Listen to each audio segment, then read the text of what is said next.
오늘 오시면서 가습을 좀 잘 잠그고 오셨어요? 집 대문은 잘 잠그고 오셨습니까? 교회 파킹장에 주차하시고 자동차 키열쇠는 잘 뽑고 오셨어요? 핸드폰은 지금 주머니에 잘 있으십니까? 우리가 자꾸 잊어버리고 정신줄을 놓쳐버리는 일이 종종 반복되는데, 그렇다면 우리 마음속에 슬그머니 걱정과 근심이 생깁니다. 혹시 나에게 이 치매가 시작된 것은 아닌가? 치매가 아닌가? 그런 생각 한 번쯤 해보셨죠? 그런데 괜찮습니다.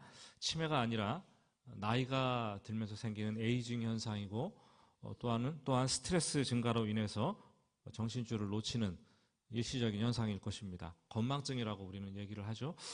치매는 아예 그냥 가스불을 켜는 방법을 잃어버려요. 치매에 걸리면 대문을 잠그는 거 왜 잠궈야 되는지 모르는 거죠. 그리고 차를 운전하는 방법도 잊어버리게 되죠.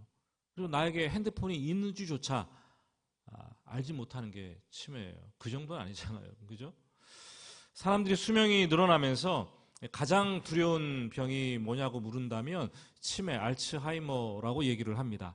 지금까지 쌓은 소중한 추억들, 기억들, 그리고 지금까지 맺어온 사람들과의 관계 다 잃어버리고 심지어 마지막에는 내가 누구인가 라는 나의 정체성까지 잃어버리게 만들기 때문에 너무나 무섭습니다. 그런데 육체적 치매보다 더 무서운 것이 있다면 그것은 영적 치매입니다. 하나님께서 나에게 어떤 분이신가 생각이 나지 않는 거예요. 하나님께서 나를 이제까지 얼마나 사랑해 주셨는가. 내가 인생을 살아오면서 하나님께서 내 삶을 얼마나 복되고 아름답게 만들어 주셨는가. 나에게 하나님께서 처음에 어떤 사명을 주셨는가. 아주 깡그리 다 잊어버립니다. 영적 치매가 찾아오면 제일 먼저 나타나는 현상은 우리의 입술에 감사가 사라지는 거예요. 기억을 못하니까 감사가 사라지는 거죠. 감사가 사라집니다. 그리고 예배와 찬양과 개인적인 기도 시간이 현저하게 줄어들기 시작합니다. 한 걸음 더 나아가서 그렇게 탐스러웠던 우리 믿음 생활의 무성한 잎사귀들과 풍성했던 열매들 하나둘씩 다 사라져버리고 바짝 마른 나뭇가지처럼 말라버려서 영혼이 죽어가는 것을 느끼게 됩니다. 차가운 영혼의 계절, 이 겨울을 맞이하게 되는 거죠. 그래서 하나님은 당신의 백성들, 당신의 자녀들이 영적 치매에 걸리는 것을 원하지 않습니다. 영적 치매에 걸려서 믿음이 떨어지지 않도록 하기 위해서 우리 인생에 확실한 안전장치 또는 기억장치를 만들어 두십니다. 오늘은 말씀을 통해서 그것이 무엇인가 하나씩 살펴보겠습니다. 75세의 아브라함을 불렀어요. 하나님께서. 창세기 12장입니다. 그리고 약속을 하시는데 내가 너로 큰 민족을 이루고 복을 주겠다 약속을 하십니다. 근데 시간이 지나가는데 큰 민족은커녕 아들 하나도 생기지 않는 거죠. 시간이 지체되니까 믿음이 흔들립니다. 그리고 하나님께서 맺은 그 약속, 불안과 두려움 때문에 그 약속이 자꾸 잊혀지기 시작합니다. 결국 창세기 15장에 이르게 되면 아브라함은 하나님의 약속을 저버리고 자기 집에서 기른 종 엘리에셀을 양자로, 상속자로 받아들이려고 합니다. 그때 하나님께서 이 아브라함을 밤하늘 아래 데려다 놓으시고는 무뼈를 바라보시면서 아니다. 내 씨가 너의 자녀가 이와 같이 많아질 것이다 보여주십니다. 그리고 고대 근동의 언약 방법 체결 방식에 따라서 짐승들을 소와 양과 염소와 비둘기를 반으로 탁 쪼개놓고 타는 횃불이 되어서 혼자 그 사이를 지나가십니다. 내 몸에서 날짜가 내 상속자가 되리라. 이것을 지키지 않는다면 이렇게 쪼개놓은 짐승처럼 피를 흘리고 잔혹하게 죽게 될 것이다. 하나님께서 철석같이 아브라함에게 약속을 하시는 거죠. 이 약속은 아브라함에게 딱 10년 동안 유효했습니다. 10년간. 10년이 지나자 아브라함은 하나님과 맺었던 이 언약의 증표들을 망각합니다. 또다시 불안과 두려움이 찾아오고 인간적인 방법을 사용하게 되죠. 그래서 우리가 보았던 창세기 16장에서 이집트 출신의 여인 하갈을 씨바지로 드립니다. 그래서 아들을 이스마엘을 낳게 됩니다. 아브라함은 이스마엘이 재롱도 부리고 커가는 모습을 바라보면서 그에 대한 미래의 꿈도 점점 커져갑니다. 하나님은 언약을 무시하고 하나님의 시간표보다 훨씬 앞질러가는 이 아브라함을 못마땅하게 여기십니다. 기뻐하지 않으셨습니다. 얼마나 속이 상하겠습니까, 여러분? 13년 동안 하나님은 입을 닫으시고 침묵을 하십니다. 그동안 아브라함은 믿음이 휴면 상태에 접어들고 그의 영성은 황무지로 변하게 됩니다. 세상적으로 기쁜 삶을 살아도 만족한 삶을 살아도 하나님 보시기에 믿음이 바닥 상태에 갈 수 있다는 거죠. 하나님은 자꾸 언약을 망각하고 하나님에 대한 믿음을 잊어버리는 아브라함을 바라보면서 안 되겠다. 아주 특별한 방법을 고안해내자. 고안해내셨습니다. 이번에는 언약의 이 증표를 아브라함에게 직접 묶어두는 거예요. 부착해두는 거였어요. 두 가지 방법을 사용합니다. 첫 번째는 지난주에 말씀을 전했죠. 내 이름을 아브람이라고 하지 말고 아브라함이라고 하라. 이 아브람은 존귀한 아버지고 아브라함 열국의 아버지라는 뜻이죠. 아브라함은 바뀌어진 자기의 이름을 사람들이 부를 때마다 하루에도 수십 번씩 하나님께서 나를 열국의 아버지가 되게 해주겠다고 약속하셨지. 그래, 약속하셨어. 아브라함, 약속. 아브라함, 약속. 이렇게 막 이름이 불려질 때마다 상기시키지 않았겠습니까, 여러분? 믿음을 지켜낼 수 있는 하나의 방법이 되었어요. 그런데 하나님 보시기에 그것만으로는 좀 더 많이 부족하다는 생각이 듭니다. 그래서 오늘 말씀에 또 다른 하나의 기억 장치를, 언약의 증거를 아브라함에게 묶어 두십니다. 그것이 10절과 11절 말씀입니다. 10절, 11절 우리 같이 한번 읽어볼까요? 너희 중 남자는 다 할례를 받으라. 이것이 나와 너희와 너희 후손 사이에 지킬 내 언약이니라. 너희는 포피를 베어라. 이것이 나와 너희 사이에 언약의 표징이니라. 12절 하반절 말씀 보면은 난지 8일 만에 할례를 받을 것이라. 13절 하반절 보면은 내 언약이 너희 살에 있어 영원한 언약이 되려니와.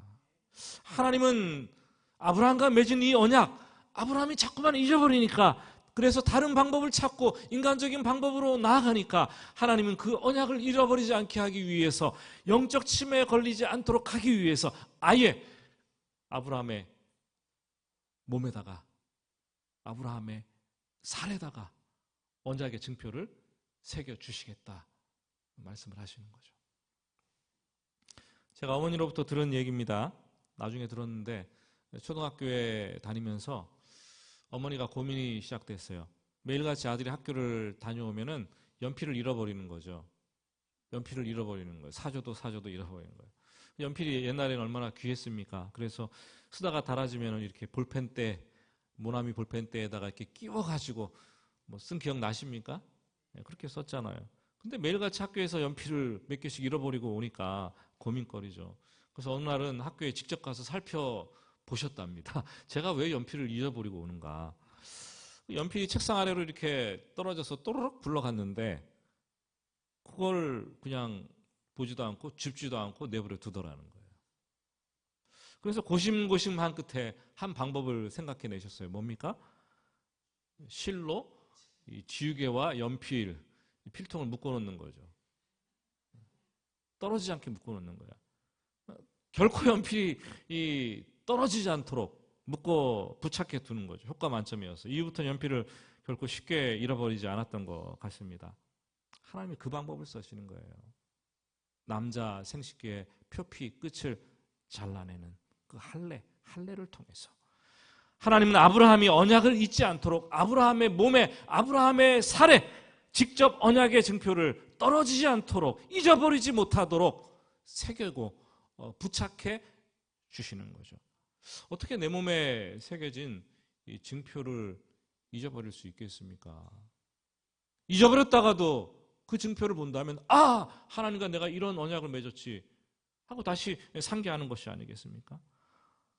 아브라함뿐만 아니라 아브라함의 아들과 그의 자손들과 후손들과 그에게 속한 모든 남자들까지 다 할례를 행하라, 할례를 받아야 했습니다. 할례를 받지 않으면 언약 백성 중에서 끊어질 것이다. 언약을 깨트리는 행위로 간주해서 언약 백성에서 끊어지게 된다는 거예요. 그때부터 할례는 이스라엘 백성들에게 아주 중요한 증표가 되었습니다. 아브라함은 99세 때에 할례를 받고 또 자기 집에 태어난 남자들은 모두 다 할례를 행했습니다. 그 당시에 예리한 칼이 있었겠습니까? 마취제가 어디 있겠습니까? 변변한 약이나 있었겠어요? 마취도 하지 않은 상태에서 고통스럽게 돌칼이 있겠죠. 돌칼로 할례를 행합니다. 고통 때문에 끙끙 앓다가 정말 죽었다가 다시 살아나는 그런 경험을 했을 것입니다. 아브라함이 이렇게 죽었다가 다시 살아나는 고통을 하고 자기 몸에 이 증표를 새겼는데 어떻게 하나님과 맺은 그 언약을 잊어버릴 수가 있겠습니까? 그럴 수 없겠죠. 구약 성경을 읽다 보면은 하나님은 우리가 하나님과 맺은 언약을 잊어버리지 않도록 하기 위해서 여러 가지 증표를 우리 삶 속에 남겨두신 것을 볼 수가 있습니다. 이번 여름에 비가 종종 올 때마다 저는 무지개를 자주 보았습니다. 무지개를 자주 보았어요. 노아 홍수 이후에 하나님께서 다시는 물이 모든 육체를 멸하는 홍수가 되지 않게 하리라 하셨습니다. 약속하셨습니다. 그리고 하나님은 그 언약의 증표를 이 공간 속에 매달아 두신 거죠. 공간 속에 매달아 주셨어요. 그게 바로 무지개예요. 그 비 오는 날 무지개가 여러분 괜히 뜨는 게 아니에요. 괜히 아름답다. 무지개만 보고 아름답다 이렇게 생각할 것이 아니라 하나님께서 하시는 인류를 물로 심판하지 않겠다 약속하셨지. 그 하나님의 마음, 그 하나님의 약속, 그 하나님의 언약 우리가 다시 기억해내는 거죠.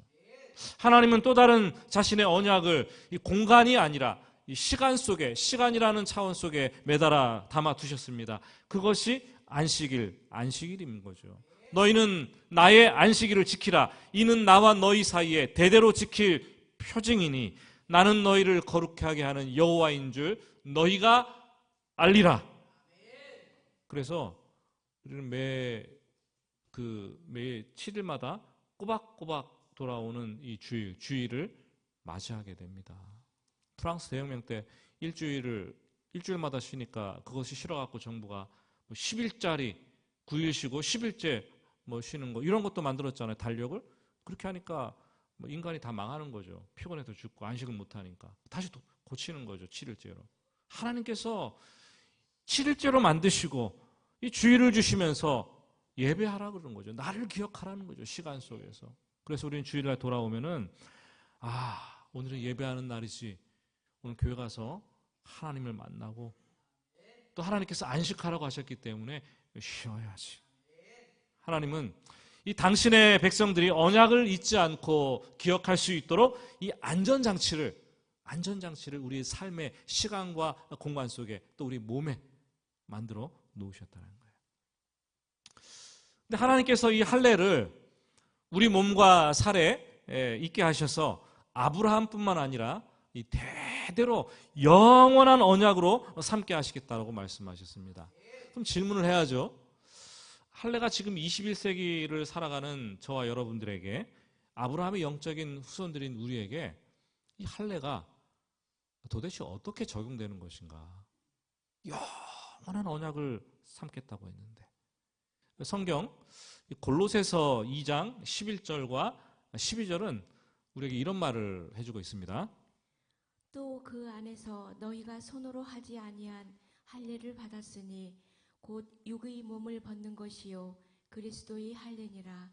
너희가 세례로 그리스도와 함께 장사되고 또 죽은 자들 가운데서 그를 일으키신 하나님의 역사를 믿음으로 말미암아 그 안에서 함께 일으키심을 받았느니라. 예, 성경은 구약의 할례가 신약으로 넘어오면서 세례로 대체되었다라고 얘기를 합니다. 손으로 하지 아니한 그리스도의 할례, 그것이 바로 세례 받는 것이다라고 말씀하십니다. 그렇기 때문에 우리가 예수를 믿은 후에 받는 물세례, 이것이 구약 백성들이 받는 할례의 의미와 할례의 역할을 가지는 것이죠. 이제까지 나의 옛사람은 예수를 믿음으로 말미암아 예수와 함께 십자가에서 죽게 되는 것이고 장사되는 것이고, 그래서 세례받는 날은요, 뭐 기쁨의 날이기도 하지만 먼저 내가 죽는 날이에요. 내 옛사람이 죽는 장례식을 치르는 거예요. 그리고 그리스도의 다시 사심으로 말미암아 내가 그리스도와 더불어 새롭게 다시 살아나는 것, 그 중생 아닙니까? 그리고 그거는 축복해야 되는 거죠. 그 축하하잖아요. 우리가 죽었다가 죽으심에 동참하고 살으심에 동참하고 그리스도와 연합하는 행위가 바로 세례라는 거예요. 다만 구약의 할례와 신약의 이 세례가 차이점이 있다면, 할례는 어디에 새기는 거예요? 몸에 새기는 거예요. 살에 새기는 거예요. 근데 신약의 세례는 어디에 새겨요? 우리의 마음에 새기는 영적인 할례라는 거죠. 근데 참 안타까운 것은 세월이 지나고 또 지나다 보니까 유태인들은 자기 몸에 행한 할례를 보면서 그걸 자랑하는 거예요. 나는 하나님의 백성이다. 나는 할례 받았는데 내가 이방인들과는 구별된다. 나는 저절로 구원받은 하나님의 백성이다. 이렇게 착각을 하는 거죠. 그리스도인들이 세례를 받으면서 마음의 세례가 진정한 세례인지도 깨닫지 못하고 하나님의 백성이 되었다는 언약의 증표라는 것도 이 세례라는 것을 깨닫지 못하는 거예요. 세례가 얼마나 중요한데요. 물세례 받지 않고 어떻게 마음의 증표를 가질 수 있습니까?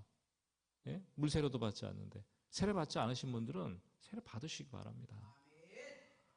또 세례 받으신 분들이 이 세례 받은 의미, 내가 세례를 누구한테 어떻게 받았는가, 이거 모르신 분들이 또 태반이에요. 건성건성 받은 거죠. 부모가 받으러니까 그냥 머리 뒤밀고 가서 받았고. 참 안타깝습니다. 무슨 세례교인이라고 하는데 맨날 세상 사람들과 똑같이 엉뚱한 짓을 하고 성령 받았다고, 성령 세례 받았다고 하는데 뭐 세상에서 어려운 일, 잘 풀리지 않은 일들을 만나면 뭐 하나님이 어디 계시냐 뭐 따져 묻고, 내가 받은 구원의 확신이 긴가 민가 하고. 여러분, 우리는 물로 세례를 받지만 동시에 성령으로 마음의 세례를 받아야 합니다. 그래서 어디서 무엇을 하든지 나는 하나님의 자녀요, 나는 하나님의 백성입니다 라는 이 정체성을 잊지 마셔야 하는 거예요. 그렇지 않으면 우리가 세례를 헛것으로 받으면 언약의 증표가 없기 때문에 그냥 흔들리는 거예요. 수시로 흔들리는 거예요. 이 15절과 16절 말씀을 한번 같이 읽어볼까요? 하나님이 또 아브라함에게 이르시되 내 아내 사레는 이름을 사레라 하지 말고 사라라 하라. 내가 그에게 복을 주어 그가 내게 아들을 낳아주게 하며 내가 그에게 복을 주어 그를 여러 민족의 어머니가 되게 하리니 민족의 여러 왕이 그에게서 나리라. 하나님께서 아브라함의 이름을 아브라함으로 바꾸어 주셨듯이 그의 아내 사레도 이름을 사라라고 바꾸어 주십니다. 아브라함이 원래 아브람, 존귀한, 그냥 일개 존귀한 아버지였을 뿐이었는데 아브라함, 열국의 아버지로 바뀐다면 그의 아내의 이름도 나의 공주라는 사례의 뜻에서 열국의 어머니라는 사라로 바꿔야 되지 않겠습니까, 여러분? 둘 다 바꿔야 되는 거예요. 하나님은 이 부부 둘 다 바뀔 때까지 아들을 주시지 않는 거예요. 하나님의 축복을 받기 위해서는 부부가 같은 믿음의 수준이 되어야 된다고 말씀을 하십니다. 신앙생활 하면서 그래요. 뭐 부부가 같이 믿는 분들 보면은 남편과 아내가 앞서거니 뒤서거니 하면서 믿음을 서로 경쟁합니다. 같은 수준을 계속해서 만들어 가는 거예요. 보조를 맞추는 거죠. 그래야 가정에 영적 교감이 있고 행복한 가정이 되는 거예요. 그냥 너는 거기 있어라. 나는 앞서갈 거다. 너는 저기 있고 신앙생활을 하든 말든 팽개치고 나만 달려간다. 여러분 이러면 가정에 축복이 오지 않아요. 부부는 같이 믿음의 수준을 맞춰가는 사람들이에요. 뒤쳐져 있으면 끌어주는 것이고 좀 기다려줄 수도 있고 또 앞서가면 또 당기는 것이고. 사랑하는 여러분, 하나님은 남편뿐만 아니라 아내도 변화되어야지 아들을 주겠다, 믿음의 아들을 주겠다 말씀을 하십니다. 그래서 아내의 이름이 사라였는데 아브라함처럼 이 이름을 사라라고 바뀌어라, 나의 공주가 아니라 열국의 어머니로 바꾸자. 그러니까 뭡니까? 나의 공주라는 뜻인데 나의라는 것이 떨어져 나가야 된다라는 거죠. 그죠? 내 것이, 내가라는 단어가 떨어져 나가야지 민족의 어머니, 열국의 어머니가 된다라는 거예요. 인간은 나라는 것에 얼마나 그 한계에 갇혀 사는지 몰라요. 나라는, 내가라는, 이 나는이라는, 나의라는 이 집착증에 걸려 있습니다. 그래서 인생을 살아가면서 나의, 내가 이것을 떼어내는데 시간이 무척 오래 걸려요. 근데 그것을 떼어내는 것이 신앙 성숙이에요.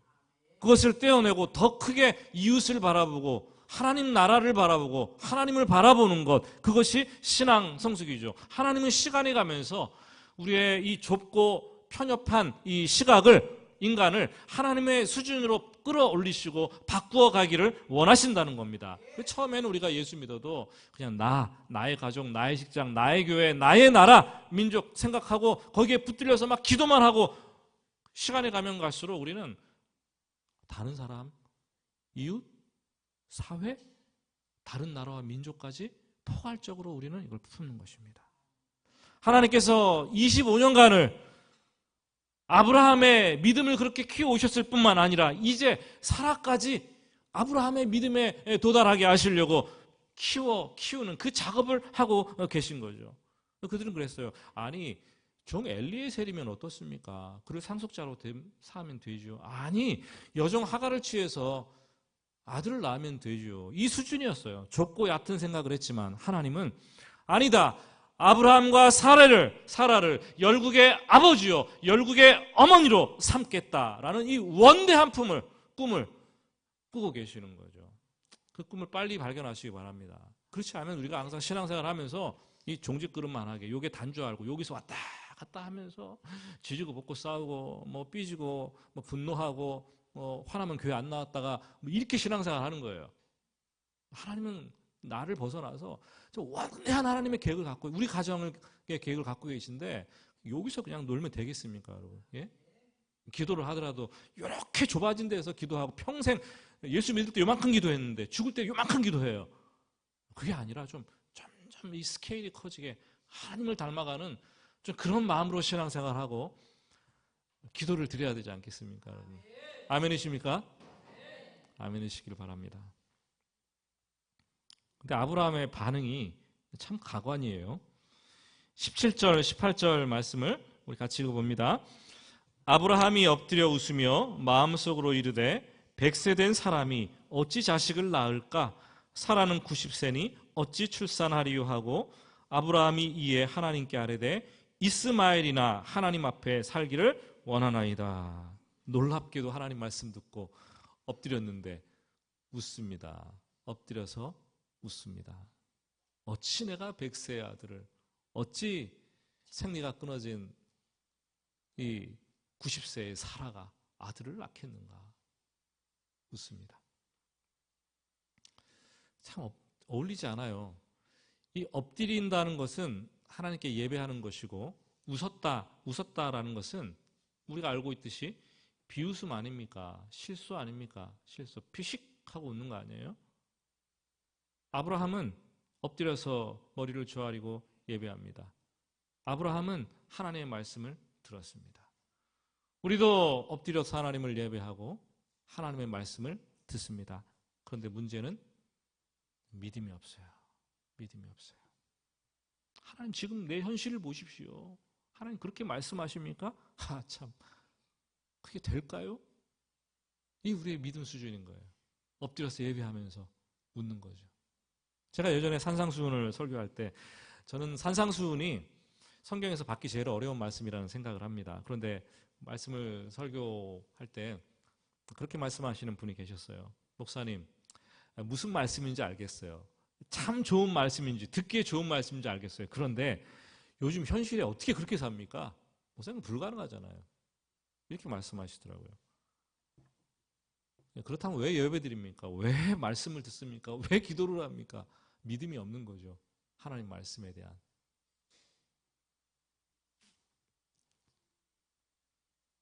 근데 이 아브라함만 비웃는 것이 아니라 나중에 사라도 웃습니다. 한번 성경 창세기 18장 12절 말씀인데 우리 같이 한번 앞에 스크린을 보고 우리 같이 한번 읽어볼까요? 사라가 속으로 웃고 이르되 내가 노쇠하였고 내 주인도 늙었으니 내게 무슨 즐거움이 있으리요. 그리고 창세기 21장으로 가면 이 21장 5절 6절에 또 웃습니다. 같이 읽습니다. 아브라함이 그의 아들 이삭이 그에게 태어날 때에 백세라 사라가 이르되 하나님이 나를 웃게 하시니 듣는 자가 다 나와 함께 웃으시리로다. 그래서 아들의 이름을 아이색이라고 지었는데 그것이 그가 웃는다. 웃는다라는 웃음이라는 뜻이에요. 사랑하는 여러분, 우리는 신앙생활하면서 하나님을 바라보고 하나님의 말씀을 듣는데 엎드려서 비웃어요. 실수합니다. 너털 웃음을 짓습니다. 그게 될까? 기도하면서도 그게 될까? 그런데 하나님을 제대로 만나면 하나님은 우리를 진짜로 웃게 하시는 분이에요. 우리에게 웃음을 되찾아 주시고 참된 기쁨이 무엇인가를 알게 하십니다. 세상 사람들은 오늘도 재미 그리고 즐거움, 쾌락을 추구하면서 이 땅을 살아갈 겁니다. 그렇지만 우리는 진짜 웃음을 향해서 나아가는 사람들이에요. 하나님께서 진짜 웃게 하시는 그날, 진짜 기쁨이 무엇인가를 깨닫게 하시는 그날을 향해서 나아가는 사람들이라는 거죠. 말씀을 맺습니다. 다음 주일은 행복한 만남 주일입니다. 아브라함은 하나님의 말씀을 듣고 웃으면서 너에게 아들을 줄 것이다. 너에게 내 자손들이 언약 백성이 될 것이다 말씀을 하셨는데 그 말씀을 듣고 웃으면서 이런 말씀을 했어요. 지금 있는 이스마엘이나 하나님 앞에서 잘 살길 원합니다. 이스마엘이나 잘 키울게요.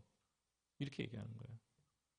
그런데 하나님은 아브라함을 진짜로 웃게 하실 것이고 그를 통해서 하나님 나라가 이 땅에 거대하게 이루어지게 하십니다. 하나님은 오늘도 우리의 복음 전도를 통해서 하나님 나라가 이 땅에 이루어지기를 원하시고 나의 전도를 통해서 영적 아브라함의 자손들이 이 땅에 많아지기를 원하십니다. 불안해하지 마십시오. 여러분 믿으십시오. 하나님께서 웃게 하실 것입니다. 전도하라고 하니까 하나님 나만 잘 믿을게요. 이스라엘이 지금 이스마엘을 두고 아브라함이 하는 말 아닙니까? 이스마엘이나 잘 키울게요. 내 자식들이나 잘 키울게요. 이런 게 전도가 아니에요. 하나님은 원대한 계획을 갖고 계신 거예요. 나의 태신자를 통해서 그를 바꾸고 그를 통해서 그의 직장을 바꾸고 그의 가정을 바꾸고 그의 후손들을 바꾸고 이렇게 해서 하나님 나라가 이루어진다라는 거죠. 어떻게 나만 예수를 잘 믿을 수 있겠습니까? 그렇다면 아직 하나님의 언약을 붙들지 말씀을 붙들지 못한 거죠. 하나님은 우리에게 참된 웃음을 되찾게 하시고 그들에게도 참된 웃음, 기쁨을 경험하게 하기를 원하십니다. 이번 한 주간이 고비예요.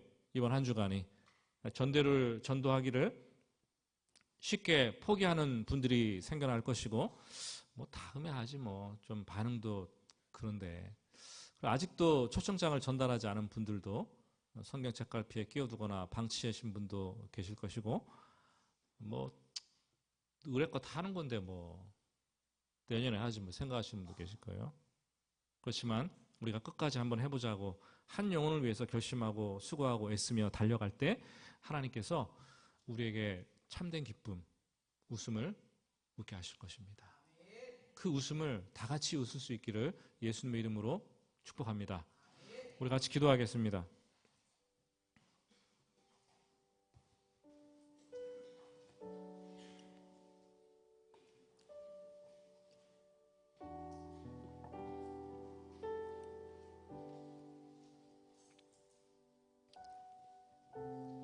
하나님은 아브라함과 사라를 붙드시고 믿음의 정상에 이르도록 결코 포기하지 않으시고 이끌어 가시는 분이십니다. 믿음은 하나님께 붙들려서 하나님께서 원하시는 곳까지 가는 것이 믿음이죠. 삶이 아무리 어렵고 힘들더라도 끝까지 주님 손 붙들고 가겠습니다. 또한 다음 주일이 행복한 만남 주일인데 모두가 하나님을 만남으로 웃을 수 있게 하시고 이 예배의 자리가 정말로 기쁨이 넘치는 그런 자리가 될 수 있도록 주님 도와주시옵소서. 우리 조용히 묵상 가운데 침묵으로 오늘 주신 말씀 생각하면서 각자 필요에 따라 기도하겠습니다.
하나님 아버지, 우리를 구원하시고 믿음의 길을 허락하셨으니 하나님의 손 붙잡고 언약의 말씀 붙잡고 그 길을 가렵니다. 인생이 아무리 힘들고 어렵고 지치고 곤고해도 우리를 결코 포기하지 않으시는 하나님 때문에 내가 하나님 붙잡고 동행합니다. 하나님께서 이 길을 끝까지 갈 수 있도록 힘을 더하여 주시옵소서. 또한 태신자들, 우리를 통해서 그들을 전도함으로 하나님의 나라가 확장되는 것을 우리는 알고 있습니다. 하나님, 복음을 듣고 삶에 지친 영혼들이 주께 돌아와 참 기쁨을 맛보고 웃을 수 있도록 주님 인도하여 주시옵소서.